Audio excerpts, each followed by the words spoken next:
ka dhacay magaalada caasimada ah ee Muqdisho arrimaha doorashooyinka iyo guud ahaan xaaladda guud ee dalka iyo ahmiyadda ay leedahay in dalku uu aado hanaanka doorashooyinka ama dadku u dareeraan doorashada madaxweynaha jamhuuriyadda ayaa goor dhow muuqbaahiyaha qaranka aad toos uga dheehan doontaan waxaana la socodsiin doonaa hadal jeedinta madaxweyne Maxamed Cabdullaahi Farmaajo oo goor dhow aynu idin soo gudbin doonaa haddii alla laga helo khudbadaasina sidaan idin sheegay madaxweynaha jamhuuriyadda federaalku wuxuu kaga hadlayaa guud ahaan arrimaha xaaladda guud ee dalka doorashooyinka iyo muhiimadda ay leedahay in dalku doorasho aado goor dhow ayaadna shaashada muuqbaahiyaha qaranka ka dheehan doontaan iminka ay farsamayaqaanadu ii sheegayaan in diyaar ay tahay waxaana toos idinkugu xirayaa xarunta dalka looga arrimiyo Villa Soomaaliya halkaasi oo madaxweynaha jamhuuriyadda khudbadiisa aad toos uga dheehan doontaan ku soo dhawaada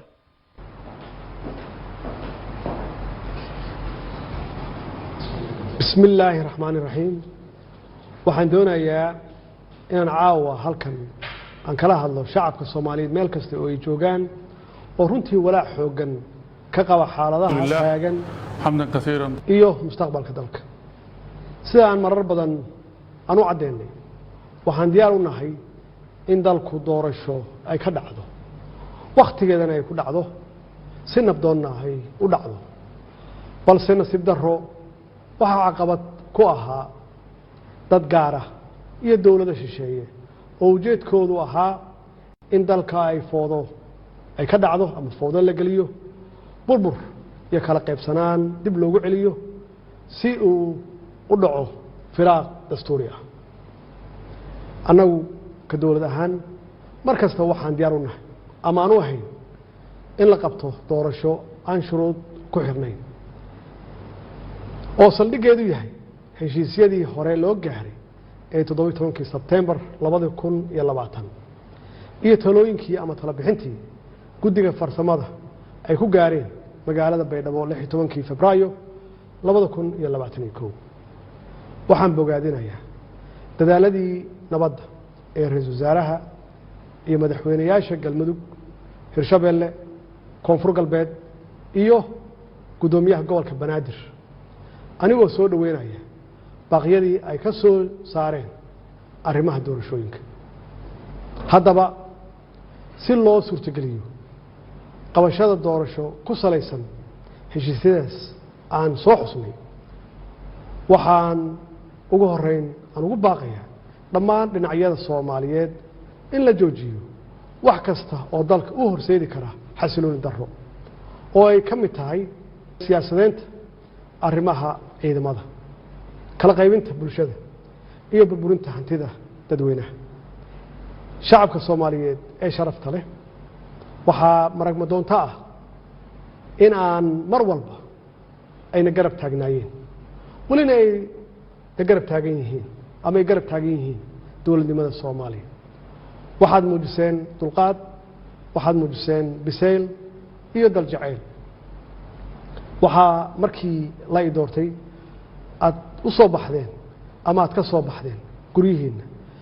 si aad guushaas taariikhiga ah aad u garab istaagtaan ama aad qayb uga noqotaan waxaad mudan tihiin in dawladdiinu ay sii xoojiso dareenkiina wadannimo ee aad muujiseen run ahaantii marnaba dhici mayso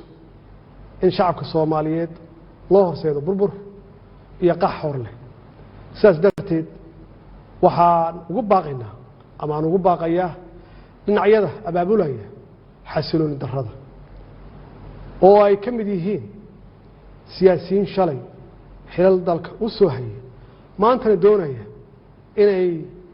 xilkaas iyo mid la mid ah ay qabtaan inay u horseedaan foodo si ay kursi ay ugu gaaraan maalmihii la soo dhaafay waxaa astaan cad ay u ahaayeen sharka iyo khayrka waxaa loo qaybsamay badbaadiye iyo barakiciye intii aanu noqon lahayn barakiciyaal waxaa aan doonaynaa inaynu noqonno badbaadiyaal danaha siyaasadda way dhammaan karaan ama way iska dhammaanayaan waxaase waaraya ciidda iyo calanka ummadda soomaaliyeed ayagaana mudnaan kale waxyaabaha kale ee aanu isku hayno. waxaan garawsanay inaan ka hortagno hagardaamo kasta oo lagu beegsanayo xasiloonideenna iyo badqabkeenna. shisheeye badan ayaa maskax maal iyo muruqba ku bixinaya sidii ay u marhabaabin lahaayeen horumarka ummadda soomaaliyeed si ay u helaan ama ay uga helaan dana u gaara. annaguna waxaan ku dadaalnay inaan gaashaanka ku dhufanno. waxaanu diidnay in dhallinyaradeenna laga dhigto xaabo la shito, gacmahoodana lagu burburiyo nafta iyo hantida ummadda soomaaliyeed. shacabka soomaaliyeed waxay caawa kala ogsoon yihiin ama kala ogaadeen cidda ka shaqaynaysa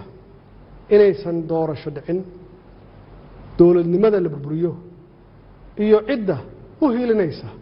nabadda, qaranimada iyo wada jirka ummadda soomaaliyeed. shacabka soomaaliyeed ee sharafta leh waxay caawa ka marakacayaan ama ka marakaci doonaan dadka xukunka ku raadinaya dhiigga dhallinyarada soomaaliyeed iyo kuwa ku qanacsan inay xukunka lagu kala wareego sanaadiiqda codbixinta. walaalayaal, maadaama aan ahay ilaaliyaha dastuurka ayna waajib igu tahay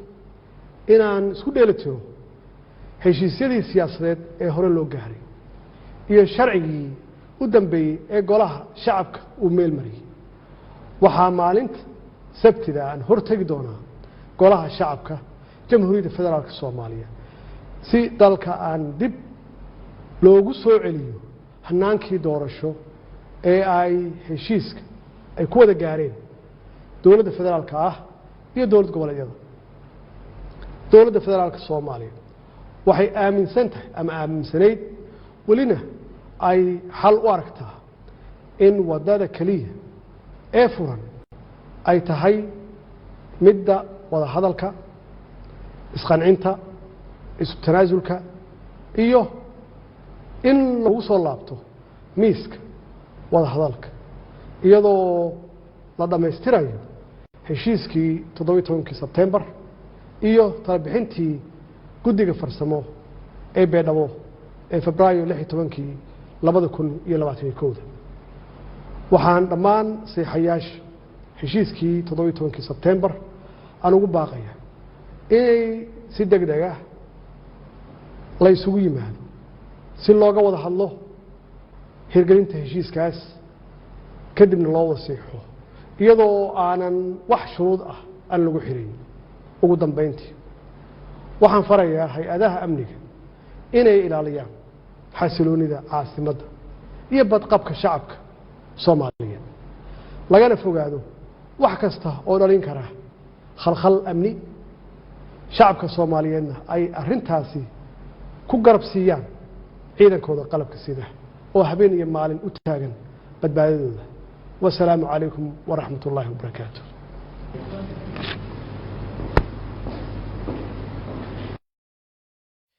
وهجاك مدحوينها جمهورية فدرالك الصومالية مدن محمد عبد الله محمد فرماجو أيو كاسي أها داوديال ودوينها الصومالية ستة سيدة داوني سيمبا bulshada Soomaaliyeed uga hadlayay muqbaahiyaha qaranka iyo sidoo kale raadiyo Muqdisho iyo wakaalada wararka qaranka Soomaaliyeed ee Sona. madaxweynaha sida aad wada daawateenba waxa ummadda Soomaaliyeed u jeediyay khudbadaasi si qoto dheer ay ula hadlay bulshada Soomaaliyeed oo kula dardaarmay inay ilaashadaan nabadda iyo xasiloonida iyo kala dambeynta dalka isagoo ku amaanay dadaalka iyo dulqaadka ay muujiyaan. sidoo kale madaxweynuhu waxa uu bogaadiyay dadaalada nabadda ra'iisul wasaaraha iyo madaxda dawlad goboleedyada iyo gudoomiyaha gobolka Banaadir ay wadaan. sidoo kale madaxweynaha jamhuuriyaddu waxa uu ka hadlay sida wada daawateenba in golaha shacabka baarlamaanka federaalka mar kale la horgeynayo xaaladda doorashooyinka dalka isagoona sidoo kale tilmaamay in markaasi arrimaha doorashooyinka dalka hadda wixii ka dambeeya la aadayo heshiiskii 17 September-na uu yahay halka lagu dul shaqeynayo intaas ayaan kusoo afmeerayaa guud ahaanba barnaamijkii gaarka ahaa inuu idinkugu soo gudbinaynay hadal jeedinta madaxweynaha Jamhuuriyadda Federaalka Soomaaliya Mudane Maxamed Cabdullaahi Maxamed Farmaajo uu sameeyay bulshada Soomaaliyeed waa mahadsantihiin tan iyo kulankeena dambe amaana Allah